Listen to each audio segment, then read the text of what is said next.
Hello friends. आज मैं जिस टीडीएल की बात कर रहा हूं वो है auto manufacturing entry during sales.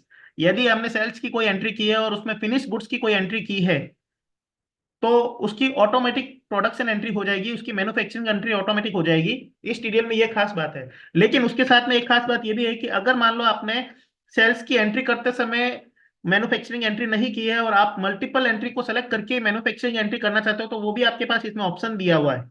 तो इसमें दो तीन फीचर्स एक्स्ट्रा दिए हुए हैं। हम टीडीएल को एप्लीकेबल कर लोड कर देंगे। टीडीएल को लोड करने के बाद में आपको यहाँ पे वाउचर टाइप में एक ऑप्शन आएगा। सेल्स वाउचर टाइप में जाइए।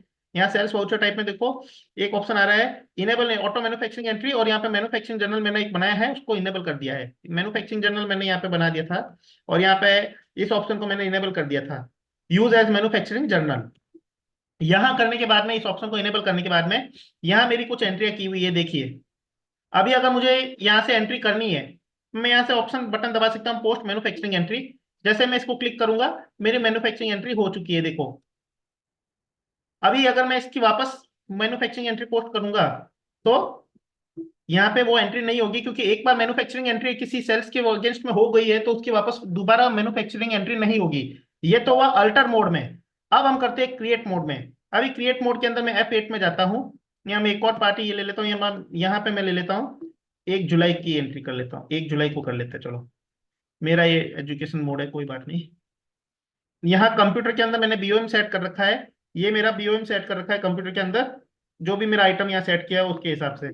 अब मान लो मैं यहाँ पे 100 कंप्यूटर्स को सेल करता हूँ। बैच अगर इनेबल है तो बैच के हिसाब से, गोडम के हिसाब से अपना आप ये सेट हो जाएगा। 100 नहीं, मैं यहाँ पे 200 कर लेता हूँ, 100 का ऑलरेडी पहले बना हुआ है। तो मैं यहाँ पे इसको यस किया। जैसे मैं यहाँ पे do you want to post manufacturing entry का ऑप्शन आ रहा है, मैंने इसको यस कर दिया। ऑटोमेटिक क्या होगा, इसकी एंट्री हो चुकी है, देखिए। अब अगर मान लो मैं वापस इसकी पोस्ट एंट्री करता हूँ तो ये एंट्री नहीं होगी। ये देखिए यहाँ पे ये एंट्री नहीं हो रही है, आपको एंट्री करने ही नहीं दे रहा है। आप कर भी दोगे तो वहां पे सक्सेसफुल का मैसेज आएगा, लेकिन एंट्री आपके यहाँ पे नहीं होगी। अभी मैंने ये एंट्री वापस रिमूव कर दी है। अब मान लो मुझे मल्टीपल एंट्री करनी है, मान लो इस वाउचर की और इस वाउचर की मेरे को मल्टीपल एंट्री करनी है, और एक इस वाउचर की। मैंने क्रिएट मल्टी वाउचर्स पे किया, एंटर मारा, ऑटोमेटिक देखो इनकी एंट्री हो चुकी है। ये इस वाउचर की 100 की हो गई, इस वाउचर की 200 की हो गई, और इस वाउचर की 20 की हो गई। ऑटोमेटिक सारी एंट्रियां हो चुकी है। अब मान लो मैं वापस इन्हीं वाउचर्स को सेलेक्ट करता हूं और मैं वापस मैन्युफैक्चरिंग एंट्री पे क्लिक करता हूं, तो ये एंट्री मेरे नहीं होगी, क्योंकि ऑलरेडी इसकी एंट्री हो चुकी है। इसमें एक खास बात और है जो हमने इसमें अपडेट किया है और नया फीचर इसमें दिया है। मान लो कि अगर आपने कोई, जैसे मान लो मेरा ये कंप्यूटर प्रोडक्ट है और इस प्रोडक्ट के अंदर मैं बीओएम के अंदर जाके यहां मैं मेंशन करता हूं कि ये क्या चीज है, बाई प्रोडक्ट है, को प्रोडक्ट है, क्या है।